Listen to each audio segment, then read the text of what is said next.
चप्पल साले को जो हमसे टकराएगा चप्पल साला खाएगा, हमसे टकराएगा चूर हो जाएगा, हमसे टकराएगा चूर हो जाएगा।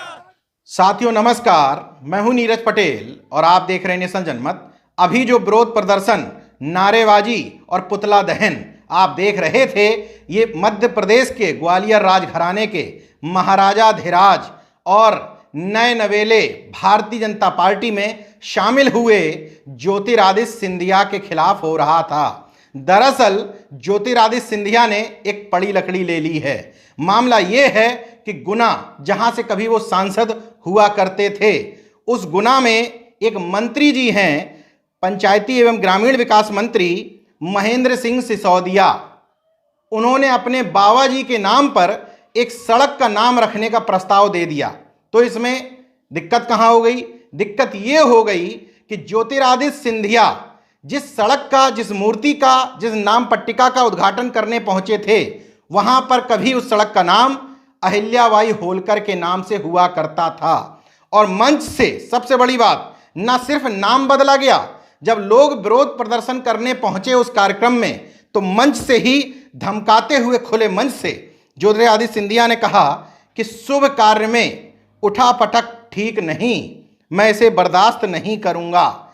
इसके अलावा उस जमीन को जिन लोगों ने दान में दिया था, दरअसल अहिल्याबाई होलकर के नाम पर जब उस चौराहे का नामकरण हो रहा था, तो वहां मूर्ति स्थापित करने के लिए उसी समाज से आने वाले एक दानदाता ने भूमि दान कर दी थी। उन दानदाता का परिवार जब विरोध प्रदर्शन करने पहुंचा कि हमने मंत्री जी के बाबा का नामकरण करने के लिए, उनकी मूर्ति के लगाने के लिए ये जमीन दान नहीं की थी, तो खुले मंच से उनको भी धमकाते हुए ज्योतिरादित्य सिंधिया ने कहा कि विरोध करोगे तो ठीक नहीं होगा। यहां तक अपनी ताकत का, पावर का इस्तेमाल करते हुए स्थानीय एसडीएम से विरोध प्रदर्शन करने वाले लोगों और भूमि दानदाताओं के परिवार को नोटिस भी पकड़ा दिया था। इसके बाद भी पूरे प्रदेश भर, क्या पूरे देश भर में जहां जहां लोगों को इस घटना की जानकारी हो रही है, तो अहिल्याबाई होलकर के जो अनुयायी हैं, भले ही वो पाल बघेल गड़रिया समाज के हों या किसी अन्य समाज के, उन तमाम सारे लोगों का गुस्सा बढ़ता जा रहा है और ज्योतिरादित्य सिंधिया का विरोध प्रदर्शन होता जा रहा है। मैं इसको पड़ी लकड़ी लेना शब्द इस्तेमाल इसलिए कर रहा हूं क्योंकि मामला ये सीधे सीधे महेंद्र सिंह सिसोदिया के खिलाफ था। लेकिन महेंद्र सिंह सिसोदिया के पिताजी, उनके बाबा से अपने खानदान की पुरानी मित्रता को देखते हुए ज्योतिरादित्य सिंधिया ने न सिर्फ मंच पर उनके समर्थन में बयान दिए, बल्कि लोगों को जो अहिल्याबाई होलकर के समर्थन में प्रदर्शन कर रहे थे उनको धमकाया भी। अब इस पूरे मामले पर होलकर सेना के राष्ट्रीय मीडिया प्रभारी सुरेंद्र सिंह बघेल ने न सिर्फ ज्योतिरादित्य सिंधिया का पुतला फुकवाया है, बल्कि उनको सख्त लहजे में चेतावनी भी दी है कि अगर जल्द ही इसका नाम पहले के नामकरण की तरह अहिल्याबाई होलकर के नाम पर ना रखा गया और यहां पर उनकी प्रतिमा ना लगवाई गई, तो वो सिंधिया का जो ग्वालियर स्थित जय विलास पैलेस यानी कि राजघराना, यानी कि उनका महल है, उसका घेराव करेंगे अपने साथियों के साथ। यहां मैं एक और अनुरोध करना चाहता हूं ज्योतिरादित्य सिंधिया से कि अगर अहिल्याबाई होलकर के नाम से उनको इतनी ही तकलीफ है और उनको इतिहास अगर पता नहीं है, तो ये पूछें सरकारों से कि इंदौर हवाई अड्डे का नाम बदल करके अहिल्याबाई होलकर अंतर्राष्ट्रीय हवाई अड्डा क्यों किया गया। ये सवाल भी उनको पूछना चाहिए कि 1988 में इंदौर विश्वविद्यालय का नाम बदलते हुए देवी अहिल्याबाई होलकर विश्वविद्यालय उनका नाम क्यों किया गया। ज्योतिरादित्य सिंधिया और शिवराज सिंह सरकार में मंत्री महेंद्र सिंह सिसोदिया को खुद से सवाल पूछना चाहिए कि अहिल्याबाई होलकर, जिनको लोक माता का दर्जा प्राप्त है, एक समुदाय की और पूरे देश भर की महिलाओं की जिस साम्राज्य में आस्था है, उनकी आस्था को ठेस पहुंचाने की कोशिश क्यों की गई। वैसे भी भारतीय जनता पार्टी के लोगों की आस्थाएं बहुत जल्दी आहत हो जाती हैं, तो कम से कम दूसरों की आस्था का ख्याल भी आपको रखना चाहिए था।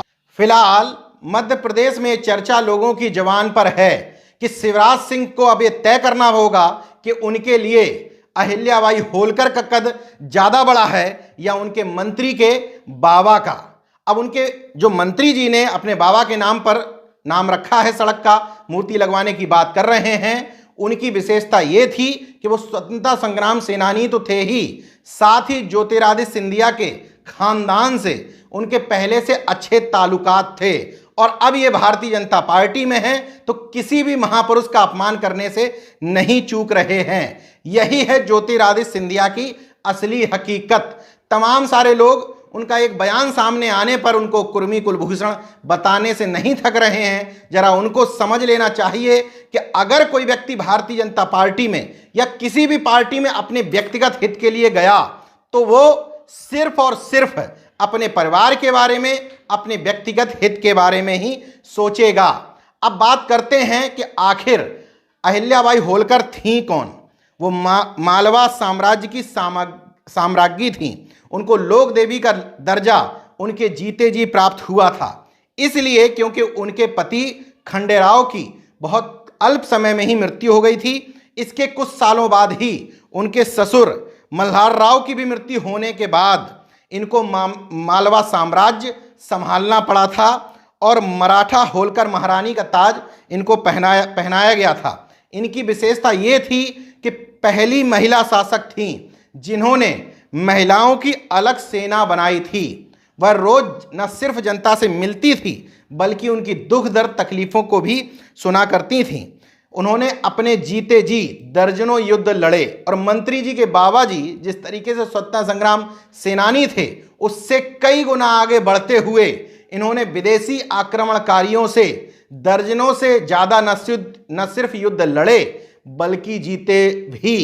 खुद सेना की कमांड संभालते हुए हाथी पर बैठ करके युद्ध करने जाती थी और तमाम सारी उनकी विशेषताएं हैं। ज्योतिरादित्य सिंधिया, उनके चम्मचों को कम से कम ये पढ़ लेना चाहिए कि अहिल्याबाई होलकर कौन थी और उनके अनुयायी उनको इतना क्यों मानते हैं, उनको लोकमाता का दर्जा क्यों प्राप्त है।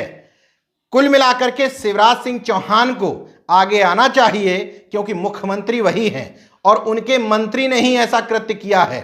उनको आगे आकर के बताना चाहिए कि आखिर उनकी नज़रों में बड़ा कौन है। इसलिए क्योंकि भारतीय जनता पार्टी वर्तमान समय में महापुरुषों की जयंतियां मना करके अपने आप को उनका अनुयायी बता करके फोटो खिंचवा करके सामाजिक समीकरण साधने की बहुत अच्छी कोशिश या ड्रामेबाजी कर रही है। देखते रहिए नेशन जनमत, जागरूक और सजग बने रहिए। जय विज्ञान, जय संविधान, जय लोकतंत्र। धन्यवाद दोस्तों, अगर आपने मेरा YouTube चैनल सब्सक्राइब नहीं किया तो प्लीज़ सब्सक्राइब कर लें और उस बेल आइकन पर जरूर क्लिक करें जिससे जो मेरे न्यू वीडियो है